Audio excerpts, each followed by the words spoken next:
जैसे ही डॉक्टर फजल शेर को लेकर हॉस्पिटल से गायब होगी और पता चलेगा डॉक्टर रंगूनवाला को, और पता चलेगा बाबर ज़मान को, बाबर ज़मान तो डॉक्टर रंगूनवाला के पास आएगा और उससे आकर कहेगा कि अगर तुम इतना नहीं कर सकते थे तो मेरे से इतने ज़्यादा पैसे क्यों बटोरे।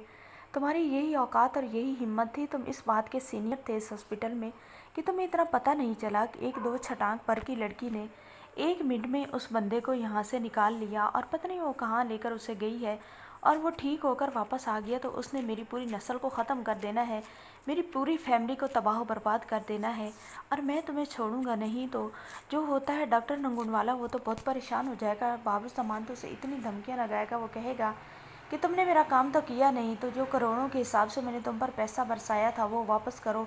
तो जब पैसे वापस करने का टाइम आएगा तो अब डॉक्टर रंगूनवाला जो है वो बाबर ज़मान को कहेगा कि तुम मुतमईन हो जाओ, मैं ये काम तुम्हारा ज़रूर और जल्द कर दूंगा।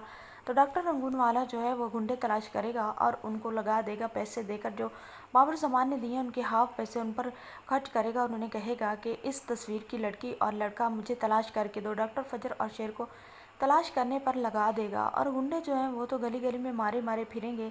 लेकिन डॉक्टर फजर जो है वो भी बहुत ज़्यादा समझदार है। वो शेर से कहेगी कि शेर तुमने बिल्कुल बाहर नहीं जाना, जब तक तुम बिल्कुल ठीक नहीं हो जाते तुमने बाहर नहीं जाना। ग्रॉसरी सब कुछ मैं ही करूँगी और मैं ही सारे सामान घर में लेकर आऊँगी। और डॉक्टर फजर जो होगी अपना हुलिया बदल कर ही बाहर निकलेगी और ग्रॉसरी कर आएगी और ज़रूरत का सामान लेकर आएगी। जो डॉक्टर फजर है वो किसी को पता नहीं चलने देगी, इवन के शेर की फैमिली को भी पता नहीं होगा कि शेर कहाँ पर है।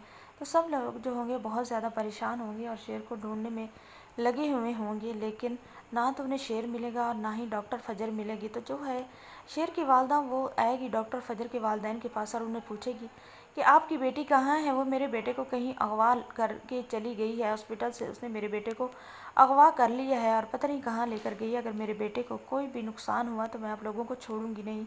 तो जो होता है फजर का वालिद वो कहता है अपनी बीवी से कि देखो मैं कहता नहीं था कि तुम्हारी बेटी ना तो पाक साफ़ है और ना ही शरीफ है और ना ही बेटी कहलाने के काबिल है।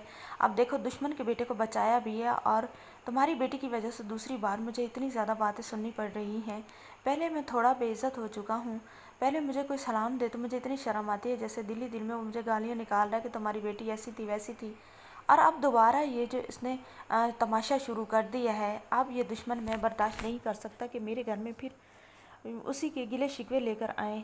तो जहाँ भी है तुम्हारी बेटी निकालो और इनके हाजिर करो ताकि ये उस पर गोली चला के उसका ख़ात्मा ही कर दें और जान छूटे इस कालक से, हमारी जो हमेशा के लिए दागदार बनकर रह गई है, हमारे दिलों को रोग लगा दिए हैं उसने। तो जो होती है डॉक्टर फजर की माँ वो कहती है कि अब बस भी कर दें, क्यों बेटी के पीछे पड़ गए हैं। और डॉक्टर फजर की माँ जो होती है वो शेर की माँ से कहती है कि मेरी बेटी ने आपके बेटे को बचाया है, उसने इतनी केयर की और आप इतनी उससे नफ़रत कर रही हैं। ऐसा कुछ भी नहीं है जैसा आप सोच रही हैं।